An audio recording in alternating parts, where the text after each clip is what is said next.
BBC News with Sue Montgomery. Palestinian militants have fired more waves of rockets towards Israeli cities as Israel destroyed another high-rise tower in Gaza City and killed top commanders in the military wing of Hamas. One of the rockets fired from Gaza hit an apartment building in the Israeli city of Sderot. Violent unrest is again spreading in Israeli towns with mixed Jewish and Arab populations. Tom Bateman has been to Lod, where a state of emergency has been declared. We saw some pretty appalling scenes of extremists attacking an ambulance in one case. This is the place where a synagogue had been attacked by Arab Israelis earlier in the last couple of days. And then we saw tonight Jewish extremists, for example, checking cars to see if it was an Arab or a Jew inside. Really worrying moments. A car overturned, things were on fire. And Israel's Prime Minister Benjamin Netanyahu has said that he's now considering sending in army troops to those areas where those confrontations are taking place. It certainly feels like in these parts of Israel, things are out of control at the moment. President Biden has reiterated America's traditional support for Israel's right to self-defense, but he said he hoped the violence would end. Israel has a right to defend itself when you have thousands of rockets flying into your territory, but I had a conversation for a while with the Prime Minister of Israel, and I think that my hope is that we'll see this coming to conclusion sooner than later. The former press secretary to the Brazilian president, Jair Bolsonaro, has admitted that for 2 months the government ignored an offer from Pfizer of a contract to buy their coronavirus vaccine. Fabio Weingarten was appearing before a parliamentary inquiry. More than 425,000 Brazilians have died from COVID-19. Camila Mota is in Sao Paulo. The former press secretary claimed the delay to reach out to Pfizer was due to the bureaucracy of the Brazilian state. According to Mr. Weingarten, as soon as he learned about the letter, he brought the subject to the president's attention.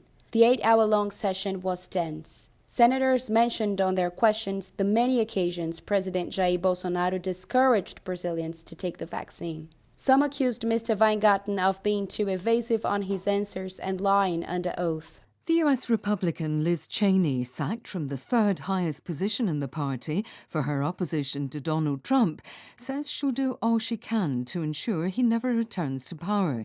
She said Republicans couldn't both embrace Mr. Trump's continuing false claims of election fraud and be bound to the Constitution.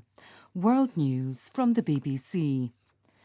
There have been further falls on United States stock markets in the wake of the Labour Department's April Consumer Prices Report, which showed the biggest rise in nearly 12 years. All 3 major US stock indexes were in the red, with the biggest drop for the Nasdaq. The jailed former Bosnian Serb leader Radovan Karadzic is to be transferred from a UN detention centre in the Netherlands to a British prison. Karadzic was convicted of genocide and crimes against humanity by the International Criminal Tribunal for the former Yugoslavia. It found him responsible for the murder of thousands of Muslim men and boys at Srebrenica in 1995. Spain says fans can return to stadiums for matches in the top leagues of football and basketball in areas at low risk of coronavirus and under strict conditions. Portugal has announced similar plans. Here's Danny Eberhard. For more than a year, Spanish football aficionados have only been able to watch their teams on television. Now, local fans in a handful of low-risk areas will be able to cheer on their clubs from the stands, but through face masks.